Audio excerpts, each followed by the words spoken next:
been in Flipkart now for what, 8 years? More than 6 years, but Flipkart has been amazing for me. Uh, I, I I think it's mostly because like the people are like just crazy smart. And I remember the first year when I joined, I was IC individual contributor PM is what we call them. And my entire first year, I was like, hey, these engineers are so much smarter than me. If I can gain their trust and respect, then I have done a good job. Like that was a personal challenge for me. It wasn't about ye project banayenge or amazing hoga and all. Those are all outputs. For me, it was like if I am able to gain respect of these people who I know are so smart, then maybe I'm doing something good. And then there will be a challenge after that.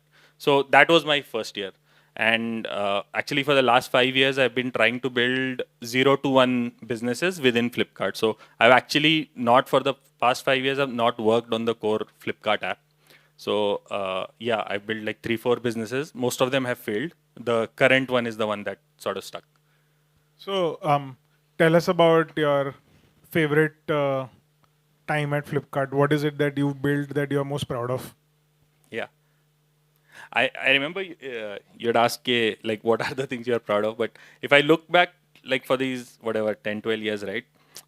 Like yeah, there are like 3, 4 memories that sort of stand out. So there was this product called Too Good that we had built. I'll just talk about what it is. So you see, in e-commerce, right? Mobiles is the most penetrated industry. So like 40 to 50% of mobiles are sold online, right? But if you look at mobile sales in India, a lot of second-hand mobile sales happen offline because the typical mobile is traded 2, 3 times, and most of this second-hand happens offline. So we were like, hey, why not build an online business for that? So that is what we started with, and then we tried building that, and I'm actually really proud of what we did going into it. It didn't work out. To me, that doesn't really matter. I think the inputs were right. Unfortunately, it didn't work out. But like getting a chance at that point of time to build a business that could have been a few $1 billion if it had actually worked, I really sort of relish. And then But after, but what was it that you think was so good about your input while towards see building that? I think that after Zynga, like in Zynga, I didn't spend too much time on the customer, right? Because I was like, okay, these are people sitting somewhere in the US playing my game. How can I spend that much time with them? But when selling refurbished mobiles, we got to spend time with what I like Bharat basically, right? Not you guys. So that is the first time I was like, hey, I'm building for a customer group who I don't at all resonate with, right? So how important is value? How important is warranty of a mobile for them? How are they able to understand what we are shipping? How can we understand their use cases better and ship? And even looking at competition because the the scale is just different, right? So if I were in a Edusis, I would be like, hey, let's gain 1%, 2% of the market share. And like, yeah, if I'm doing 10 crores a month, great. But if I throw, or if anyone in Flipkart is throwing out a business plan saying 100 crores a month by 2 years, it gets thrown out of the window. Okay, it's not audacious enough. So the fact that you got to build for a new customer segment, understand their needs, etc. I realized that, hey, there is so much I absolutely do not know and need to learn.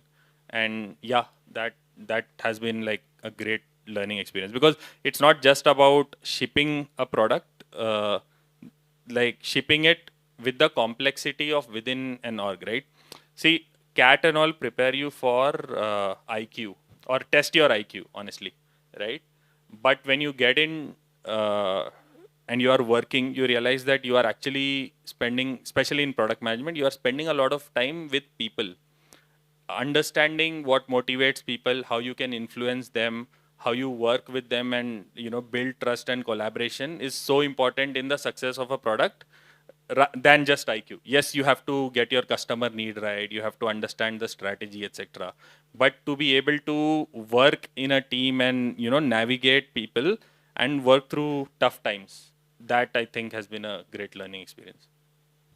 You said you had 3, 4 such examples. So after Too Good, what happened? Yeah, yeah. So I mean, Like I remember, I think like 3-4 years back there was a mail that came saying, "Hey, we're still getting requests on Too Good. Is this officially shut down and all?" And I had to reply and say, "Yes, please shut it." Like that really hurt. So that was because it was also the first like business that we're trying to do that didn't scale. The next failures didn't hurt as much because then I realized that it's not just related to what I have to do. Generally, startups have a high failure ratio. So we tried doing video commerce because, like, obviously it worked in China, it worked in US. So people look at influencer videos and then buy products, and we will enable that. That also didn't scale. There's a lot of learning on what works in China doesn't necessarily work in India. But we saw that there were startups taking those bets and all. I think there is also a realization that maybe if you are this big a company and you see startups doing well, you wait till one of them reaches PMF before you build your own product, rather than take all of these bets because you don't know which one will sort of work. We tried social commerce also, group buying, etc. Those also didn't work. And then for the last 2.5 years, 3 years, my team has been working on this app called Shopsy. So now you can ask the question because if I am hoping at least one. How many people have used? Okay, awesome. So great.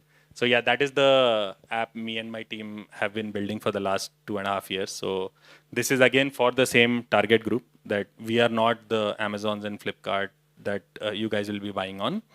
We are going to serve the lower affluent crowd in India, and yeah, that has like been really fulfilling from an output perspective. Okay, matlab the years of inputs that have gone in have finally started to work. The thing I'm actually proud of is not the fact that Shopsy worked. It's the team that we've been able to build. So most of the team I've hired, and I think like they're just smarter than me, but are also more driven than me, and hopefully won't make the same mistakes that I had made. So yeah. Since you built a team, my question is, what are the attributes of a good product manager? I think somewhere down the line, right, cracking product management has become a science, like cracking cat. Like, I mean, you know what you have to do to sort of crack the cat exam. I'm saying, not about the interviews, etc. Whereas to me, in an ideal state, product management is also an art. So it's not just you do this problem-solving product thinking, those sort of interviews that people typically prepare for. Read 2 books, you realize that there are these formulas and these models that you apply to every problem and get through. But I feel like, see, honestly, it is a very tough job. Like I was talking about the guy who came on campus and was talking about, like, I think he was a brand manager at Lux who had come and told, like, his entire pitch, I remember, was that, hey, I've just come from Bombay. There was this photo shoot I had to do, or this video I had to shoot. I think that was that Lux ad where there was Shah Rukh Khan and like 5 actresses, etc. He was just talking about that. And I was like, people were like really mesmerized by it. I think this is happening with product management also, where it's like, "Arey, you are the CEO of the product and you define the strategy and dunya badal jayegi." But it it actually is tough and very frustrating because you have a strategy, but you are not the only stakeholder, right? There is business finance who decides how much you can spend. There is engineering, there is design. How do you take people along? How do you listen to counter opinions, etc.? Do you have the emotional quotient to be able to deal with that? Do you have the perseverance and resilience to be able to handle failures, etc.? Is something we absolutely do not assess right now. Do you have creativity to think out of the box? Also, isn't assessed in any of this. I feel like those inputs in the long term matter more for how the person grows, whether in your company or another. That's okay, because our job is also to build great product managers. I think that matters more than the IQ part that PS and PT or the likes test out. So I mean, I'm also trying to change that, at least within my team, to see, like, I don't know the formula to check that, and I also know it cannot be a formula, because the moment it becomes a formula, then like everyone starts to build interviews around it. But yeah, that I think. Okay, let me ask the question in a different way. who should definitely not become a product manager?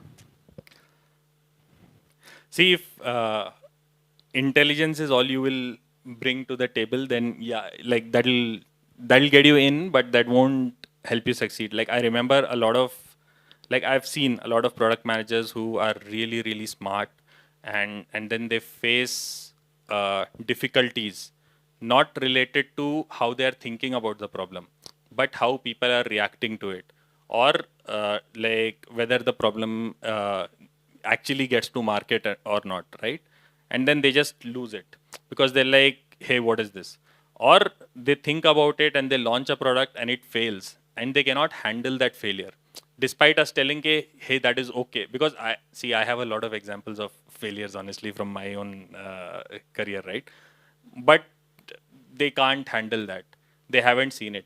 Like, honestly, people who have, like, see, if I get candidates who are not from great B schools, but are really good in interviews, right? I'm like, honestly, I fight for those candidates because I know they have gone through hardships to, like, see, they've, like, I know for a fact that they have faced, obstacles.